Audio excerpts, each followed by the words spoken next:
नवंबर 26 नवंबर को एक काले कुत्ते ने जो हमारा जाली है, वो गंदी नाले का बदबूदार डकपोक चूहा है, उसने कहा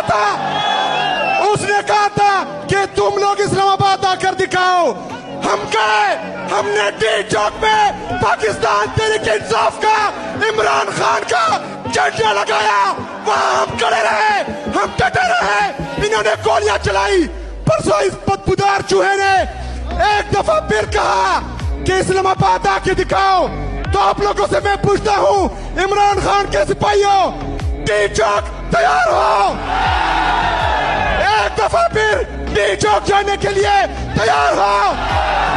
तो यहाँ पर मौजूद तमाम लीडरशिप से हम ये दरख्वास्त करते हैं कि यहाँ सवाबी में जलसा नहीं चाहिए। कहाँ पर जलसा चाहिए? कहाँ पर जलसा चाहिए? आप लोग ऐलान करें, फिर घरों में बैठ जाएं। इंशाअल्लाह ताला जिस तरह 24, 25, 26 नवंबर को इनके कंटेनर को हमने कागज के टुकड़ों की तरह उड़ाया, इंशाअल्लाह ताला उस दिन दोबारा हम जाकर दिखाएंगे और इमरान खान को लाके दिखाएंगे इंशाअल्लाह ताला। आइए आपको एक ट्वीट भी दिखाते हैं जो पढ़ देते हैं। ये मार्शल लॉ नहीं है, ये आसिम लॉ है। इस तरह के दर्जनों बयानात और दर्जनों ट्वीट्स जो नए चीफ मिनिस्टर बनने जा रहे हैं खैबर पख्तूनख्वा के, पाकिस्तान के अहम तरीन सूबों में से एक है। इस वजह से नहीं कि दूसरे सूबे कम अहम हैं, इस वजह से कि इस सूबे के हालात बहुत ही मखदूश हो गए हैं। आपने औरंगज़ई के अंदर जो ऑपरेशन हुआ उसमें शहादतों की तफसील पढ़ ली होगी। अल्लाह तमाम शहीदों की रूहों को मुकम्मल तौर पर अपने अमान में रखे, उनके दर्जात बुलंद करें और उनके लवाहिकीन को सब्र व जमील अता करें। लेकिन ये बहुत बड़ा वाक़या है। 11 पाकिस्तान के जवान शहीद हुए हैं, इसके अंदर अफसरान भी मौजूद हैं और लोअर रैंक के लोग भी मौजूद हैं। इन हालात के पेश नज़र एक ऐसे शख्स का चीफ़ मिनिस्टर बन जाना जिसके बयानात इस किस्म के हैं, उससे आपको अंदाज़ा होगा कि आने वाले दिनों में ये तमाम का तमाम सर्कस जिसका हमने आगाज़ किया बहुत अरसा पहले, जिसकी तफसील में अभी मैं जाऊँगा, उसका नया रुख या नया मॉडल क्या आने वाला है।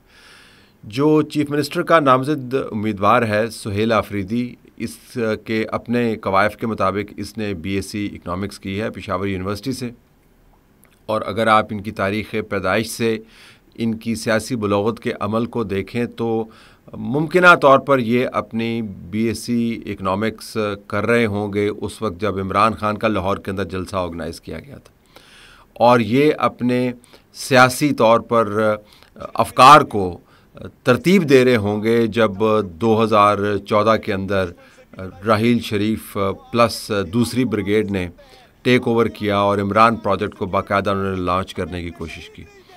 और ये मुकम्मल तौर पर अपने सियासी अफकार को और नज़रियात को पुख्ता कर चुके होंगे जब 5th जनरेशन वॉरियर्स ने जनरल बाजवा की क़यादत के अंदर एक ख़ास किस्म की सियासी नस्ल को तरतीब दिया, जिसका मकसद ज़मीन के ऊपर उनकी मर्ज़ी के मुताबिक फ़साद फैलाना है और मुमारी करना है और बदतरीन अल्फाज इस्तेमाल करने हैं और धमकी और धौंस और हमले के ज़रिए उन्होंने अपने दुश्मनों को नेस्तो नाबूद करना। उस वक्त दुश्मनों के अंदर सर फहरिस्त पाकिस्तान मुस्लिम लीग नून थी और ज़रा नीचे उसके पाकिस्तान पीपल्स पार्टी थी, और बराबर में कहीं कहीं आपको जमात इस्लामी और JUI भी नज़र आती थी, लेकिन वो ज़िमनन नज़र आते थे। अवामी नेशनल पार्टी भी उसी फहरिस्त में शामिल होती थी। अब वो तमाम जो हमने इन्वेस्टमेंट्स की हैं माजी के अंदर, वो इन्वेस्टमेंट्स अब सर चढ़ कर बोल रही हैं। अब जो जनाब सुहेल आफरीदी साहब तशरीफ़ ले आए हैं और इनका मानना ये है कि ये इमरान खान के पैरोकार हैं, इमरान खान के उस बयानिए के पैरोकार हैं जिसके तहत तालिबान पाकिस्तान और अफ़गानिस्तान के लिए बेहतरीन असासा हैं और हमारे भाई हैं, जिसके तहत तहरीक तालिबान पाकिस्तान के साथ मुसाफ़ा किए बग़ैर और बात किए बग़ैर बात बन नहीं सकती, जिसके तहत आपने अफ़गानिस्तान के अवाम के साथ मिलकर अपने अवाम की किस्मत का फ़ैसला करना है, जिसके तहत मुत्तकी साहब भले वो इंडिया जाएं या कहीं और जाएं, वहाँ पर जाकर मुसाफ़े करें और ट्रेड की बात करें और तहरीक तालिबान पाकिस्तान के साथ हिंदुस्तान के रवाबित को खामोशी के साथ फ़रोग़ देने के प्लान बने। इस बात से कतई नज़र मुत्तकी साहब को आपने मुकम्मल तौर पर अपने साथ रखना है, उनका दामन नहीं छोड़ना और उनके साथ मिलकर अपने मामला तय करने। और इसके साथ साथ अहम तरीन ये जो मिलिट्री ऑपरेशंस हो रहे हैं जिसके अंदर हमने इतनी शहादतें दी हैं कि अब तो गिनना भी मुश्किल हो गया है। दहशतगर्दों की जो हलाकतें हैं वो बहुत ज़्यादा हैं, लेकिन हमें अपनी शहादतों से गर्ज है कि शहादतें हमने बहुत दी हैं। वो तमाम जो ऑपरेशंस हैं वो मुकम्मल तौर पर अब हमने ख़त्म करने हैं। ये डिक्लेयर्ड एजेंडा है जो सुहेल आफरीदी लेकर आए हैं। अब इनके डिक्लेयर्ड एजेंडा के ऊपर तो मैंने स्पेशल स्टेज कर दिया है, लेकिन मैं सिर्फ आपके सामने ये रखना चाहता हूँ कि ये जो हमने इन्वेस्टमेंट्स की हैं ये हमारा पीछा नहीं छोड़ेंगे। एक और काम जो हमने किया था, आपको याद होगा, तहरीक लबैक पाकिस्तान को जो हमने फैसिलिटेट किया। तहरीक लबैक पाकिस्तान का एक अपना पॉइंट ऑफ व्यू है, वो ख़ास तरीके से दुनिया को देखते हैं, उनके लिए मगरबी दुनिया की क्या हैसियत है वो भी आपके सामने है। फ़्रांस के मामले के ऊपर उनका पॉइंट ऑफ व्यू क्या था, अब अमेरिका के हवाले से वो क्या एहतजाज जो अब आजकल करने की कोशिश कर रहे हैं, फ़लस्तीन से यकजहती का इजहार कर रहे हैं। बीच में उनके और भी मामलात हैं, लेकिन उनका ख़ास नज़रिया है।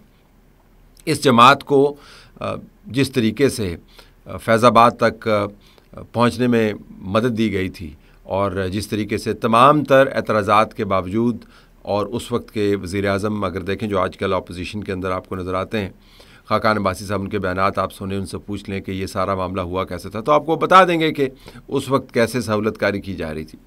बार बार जब आपने आदत डाली, बार बार जब आपने सहूलतकारी की, बार बार जब आपने एक सियासी जमात का वोट बैंक तोड़ने के लिए मजहबी ग्रुपों को सियासी तौर पर मेन स्ट्रीम किया, तो अब वो हत्थे से उखड़े हुए हैं और अब वो अपनी रविश में बह रहे हैं। अब आपको उनके ऊपर क्रैक डाउन करना पड़ता है। अब वो कहते हैं जुमे के रोज़ हमने यहाँ पे रैली लेके आनी है, हमने फैज़ाबाद को बंद करना है, हमने अमेरिकी एम्बेसी तक जाना है।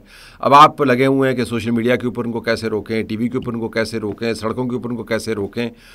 जब हम कह रहे थे कि किसी भी ग्रुप को, TLP की मैं बात करें, किसी भी ग्रुप को ये इजाज़त नहीं होनी चाहिए कि वो अपने दारुल खिलाफा को मैसूर कर दे, तो तब आप कहते थे आपको पता नहीं, आप समझ बूझ से आरी लोग हैं, आपको अंदाज़ा नहीं है कि ग्रास रूट की फीलिंग क्या है। ये ग्रास रूट को रिप्रेजेंट करते हैं, ये TLP वाले, ये इंसाफियंस, ये ग्रास रूट को रिप्रेजेंट करते हैं और पाकिस्तान की नई जनरेशन और क़यादत हम लेके आ रहे हैं।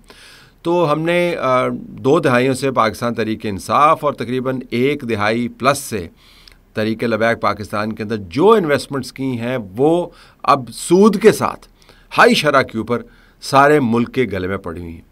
आप इसको कंट्रोल कर लेंगे, इसमें कोई शक नहीं है, आप उसको मैनेज कर लेंगे, इसमें कोई शक नहीं है। लेकिन कहने का मकसद ये है कि जो मुल्क के अंदर इस्टेब्लिशमेंट के पुराने नुमाइंदगान ने मुल्क के साथ किया, उसका अहाता भी आपको करना चाहिए। जब तक आपने माजी के साथ मौजूदा हालात को नहीं जोड़ा, तब तक आप इन हालात को मुकम्मल तौर पर सुधार नहीं सकते। अब सुहेल आफरीदी खैबर पख्तूनख्वा के अंदर आएगा, वहाँ से वसाइल लेके आएगा, उनका असले के साथ एक ख़ास उनसीयत है, असले के साथ दूसरे कारोबार भी उनके बने हुए हैं। ख्याल ये किया जा रहा है कि जब वो चीफ़ मिनिस्टर बनेंगे तो उनके रवैये थोड़े से नरम हो जाएंगे। ताकत जो है वो एक ऐसा शरबत है जो आपको फौलाद से रबर में तब्दील कर देता है। ख्याल ये किया जा रहा है, तो वो जो फौलादी किस्म की बातें करते हैं वो एक रबरी किस्म की पॉलिसी के अंदर तब्दील कर देंगे। लेकिन ये सिर्फ ख्याल किया जा रहा है। अगर ऐसा ना हुआ और अगर उन्होंने रबर बनते बनते ही 3 मरतबा धावा बोल दिया इस्लामाबाद के ऊपर और इस मरतबा असले अपने साथ लेके आए मीना खान के साथ मिलकर और दूसरे लोगों के साथ मिलकर, तो फिर क्या होगा? इस वक्त तो उनके पास कोई रेजिस्टेंस भी नहीं है। तमाम लोग जत्थे बनाकर उनके साथ चल रहे हैं। और तो और असद उमर को भी याद आ गया है कि पाकिस्तान तहरीक इंसाफ भी कोई चीज़ होती है। उनको बड़ी हरारत महसूस हो रही है, जो तवानाई महसूस हो रही है, बावजूद इसके कि वो ख़ुद कह के पाकिस्तान तहरीक इंसाफ छोड़ चुके हैं। तो ये जो पढ़े लिखे किस्म के वारदातियाँ हैं, उन समेत जो जेन्युइनली कमिटेड लोग हैं उन समेत, और वो लोग जो ताकत के खेल के अंदर मौजूद हैं, ये सब अब एक प्लेटफार्म के ऊपर इकट्ठा हो रहे हैं।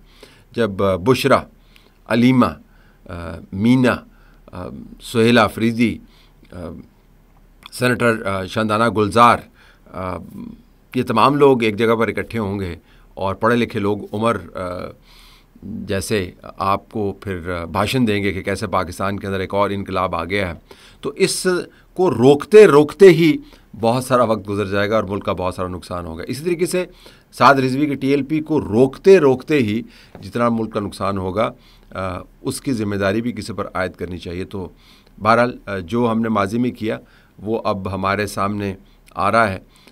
ہمارا خیال یہ کہ ہم اس کو اس مرتبہ جس طریقے سے ٹیکل کر رہے ہیں اس کا مستقبل کے اوپر اثر نہیں پڑے گا. یہ اسی قسم کی غلطیاں ہیں جو ہم نے ماضی میں کیں، اور اس ماضی کی طرح جب ہم آپ کو آج بھی بتا رہے ہیں کہ ماضی کو نہ بھولیں، ماضی سے جان آپ چھڑا نہیں سکتے، ماضی کے پیش نظر ان غلطیوں کا ازالہ کرنے کی کوشش کریں. تو ہمیں آج بھی بتایا جاتا ہے نہیں پاکستان تبدیل ہو گیا ہے، آپ کو علم نہیں ہے، اور معاملات جو ہیں مکمل طور پر کنٹرول میں ہیں. معاملات مکمل طور پر کنٹرول میں ہیں. ٹی ایل پی فیض آباد کی طرف آنے کی کوشش کر رہی ہے، اور سہیل آفریدی اپنی تمام تر توانائی اور نعروں اور بہترین کلام کے ساتھ خیبر پختونخوا کے چیف منسٹر بننے کو ہیں.